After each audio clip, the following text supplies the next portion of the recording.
അവധിക്കാലം അവസാനിക്കാനൊരുങ്ങുമ്പോൾ പത്തനംതിട്ട കോന്നി ആനത്താവളത്തിൽ സഞ്ചാരികളുടെ തിരക്ക് കൂടുന്നു. ആനകളെ കാണാനും തണൽ മരങ്ങളുടെ ചുവട്ടിൽ വിശ്രമിക്കാനുമാണ് കുട്ടികളുമായി കുടുംബസമേതം ആളുകളെത്തുന്നത്.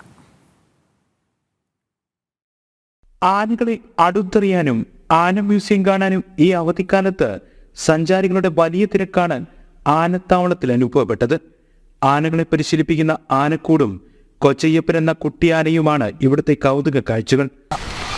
അവധിക്കാലം ആഘോഷിക്കാൻ കുട്ടികൾക്ക് നല്ലൊരു വിനോദസഞ്ചാര കേന്ദ്രമാണ്. ഇനി കുറേ കാര്യങ്ങളൊക്കെ മെച്ചപ്പെടുത്താനുണ്ട്. അതിന് ഒരു ഇത് കൊണ്ടുവന്നാൽ നന്നായിരിക്കും. എല്ലാം ഞങ്ങൾക്ക് ഇഷ്ടപ്പെട്ടു. പിന്നെ ആനയെ പരിപാലിക്കുന്ന രീതിയൊക്കെ നന്നായിട്ടുണ്ട്. അതിൻ്റെ ശുശ്രൂഷകരെയും പരിപാലിക്കുന്നവരെയൊക്കെ പരിചയപ്പെട്ടു.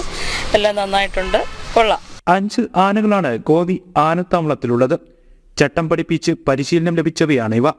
ആനകളെ പരിശീലിപ്പിക്കുന്ന പഴയകാല ഉപകരണങ്ങളും ചിത്രങ്ങളുമാണ് ആന മ്യൂസിയത്തിലെ വിശേഷങ്ങൾ. പിള്ളേർക്ക് കുട്ടികൾക്കൊക്കെ നല്ല എൻജോയ്മെൻ്റ് ഉണ്ട്. ആനകളുണ്ട്, ആനയെ നല്ലപോലെ പരിപാലിക്കുന്നു. കുട്ടികളെ കൊണ്ട് ഇനിയും വരും.